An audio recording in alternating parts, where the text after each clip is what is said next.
I'm Jake from Curbside Mechanics. Today's project is going to be the front brakes on a 2008 Ford Ranger. If you look at the tailgate right here, we're going to show you exactly what you need. So we're using an impact wrench with a 19mm impact socket. If you don't have that, you can just stand it tire in to get your tires off. We got 2-ton jack up the front, jack stands put under the front tires.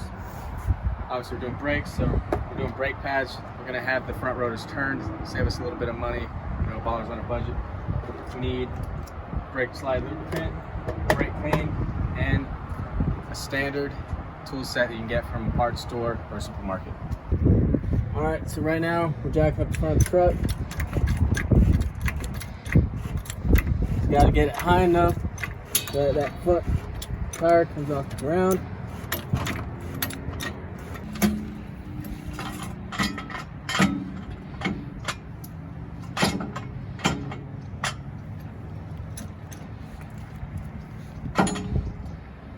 Alright, so now we got it high enough.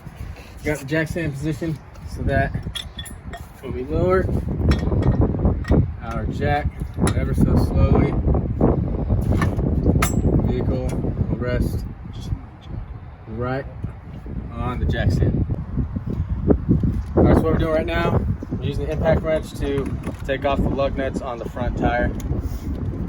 If you were using a standard tire iron, you would break loose the nuts before using the impact wrench on the lugs.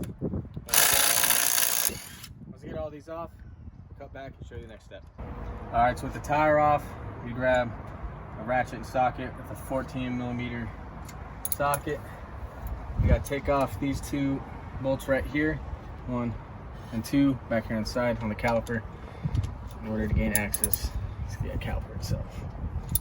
Make sure I'm not stupid and this is going the right way. Alright.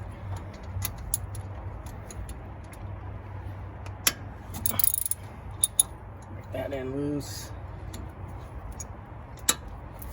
Make this side loose. You should just be able to get these off by hand. One. There's 2. And the caliper should just come right off. Alright, so after you get the caliper off, the next step is to grab one of the older brake pads and then stuff that right up against the caliper pistons, and then use channel locks or a C-clamp and pretty much compress that pad against the 2 pistons in order to get them back seated, so when you put the new pads on, you'll have enough space. We've already done that already. So our next step right now, we are going to grab a bungee cord, which a bungee cord isn't necessary, but it is always recommended, or you should always make sure the caliper is suspended and that you don't have any pressure going on to the brake line that shouldn't be there. So right now, got the caliper suspended, so that way there's no pressure on that brake line. We got to take off our old pads from the harness thing it's in.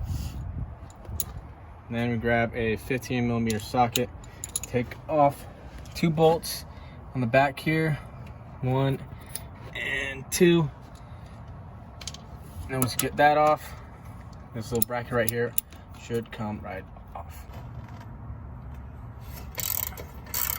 So break that bottom one loose, go up here, break the top one loose.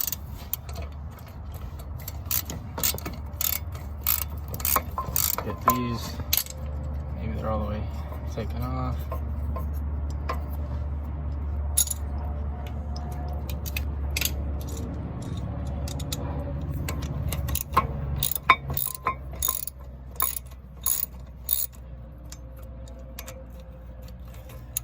Whenever I'm taking things off, I like to do a little bit at a time for each one, just in case something decides to fall out on me. I'm not ruining everything that I just tried to fix.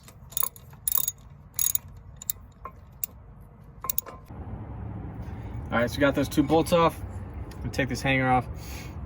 Our next step, we're going to take these two slides off. I'm going to scrub them down with the wire brush.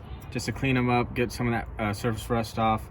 We're not gonna mess around with these two bolts with the boots on them. Those are dust seals, so we're just not even gonna mess with it. Sometimes you can replace those brand new. Unfortunately, we don't have the time, money, parts to do that. So we're just gonna clean up these slides and then button her all back up. All right, so now moving on to the next important part of our video, the curb. So with the curb and our brake clean, we're going to just clean off the slide a little bit before we move on to our next part, where we grab our wire brush. You know, perfect surface to do this on, the box for the brake pads that we're going to be replacing with. We're just going to try to get every little nook and cranny. I'm going to try to clean up as much of this surface rust as we can. Alright, so after we get all the slides and the slide holder off, we pretty much have to take this rotor off. So upon examination of this rotor, we pretty much said, hey, you don't want to roll with this anymore, the rust is way too bad. So we went ahead, we bought new rotors that are going to get put onto this. But right now we got to take them off. So as you see, we already got it loosened up, you know, but prior to that, you got to use a hammer. As you can tell, with all this crap, that's all just rust that came off of this rotor. So we beat the hell out of the rotor and eventually broke it free of the rust, and it'll come right off. All right, so now that we got the rotor off, I'm gonna take some brake clean shop towel. We're just gonna clean this up nice and good. I'm gonna try to rub away some of this leftover grease and grime. That way that our new rotor has a nice clean surface to mate with when we decide to put it on. All right, so now we gotta take our new, nice and shiny brake rotor, grab some of our brake clean. Pretty much we're going to clean off the whole rotor. Now we do this because there's a light coat of grease that they put in there during shipping to prevent the rotor from rusting, and we gotta take that off before we put it on the truck. All right, so now we've got our brake rotor nice and clean. We're going to begin the assembly stage of our little maintenance repair. So first, got to throw that back on. All right, so we got our little bracket here. As you see, we already put one of the clean slides on, so we're going to put that other one back on. All right, and pop right into there, like so. All right, so in the beginning, putting it back together, so we're gonna grab a little bit of brake slide grease, just a little bit, and we're gonna lube up all these contact points so that everything goes nice and smooth. All right, so now we got our slides nice and greased. We gotta make sure we don't get grease anywhere other than where we meant to put it. So do not get it on this rotor, because if you do, you're in for a bad time. Right? So we're gonna line up these bolts again, and we're gonna put back in our 15mm bolts back onto the copper slide bracket. All right, so after we get our slide bracket on, grab a little bit of this grease, dab it on the finger, and we put a light coat on the back side of these pads. Now we do this to reduce the squeaking of the pads while it is getting acted upon by the caliper itself. So we're gonna do this on both sides, and then after we do this on both sides, get a nice light little coat. And then the metal part, I'm gonna throw it back into the slide bracket right from where we took it. All right, so now we got copper slide on, brake pads in the caliper slide. It's time to attach the caliper back to its rightful position. So take it back off from where we hung it, and then we put it back on. Be sure to line up front, top and bottom bolts.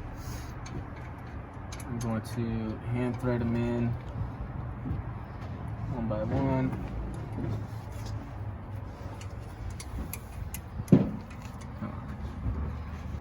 Alright, so now we got these back bolts started. We can grab our 14mm socket and tighten them back down. Like I said, I like to go each side at a time so that it tightens nice and even, so that we're not over tightening any one area.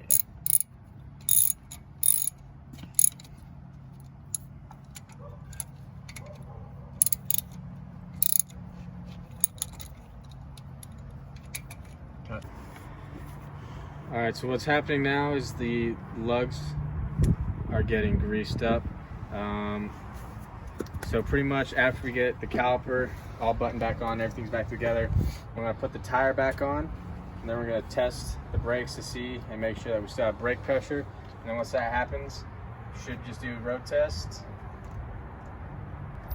Alright, so after you test your brakes, make sure the pressure is there, you should be good to go. Thank you for tuning in. That's how you change the brakes on a 2008 Ford Ranger. This will work for most Ford Rangers of this generation, of this body style. If you like the video, please like, comment, subscribe. For more content coming soon from Curbside Mechanics. Thanks for watching.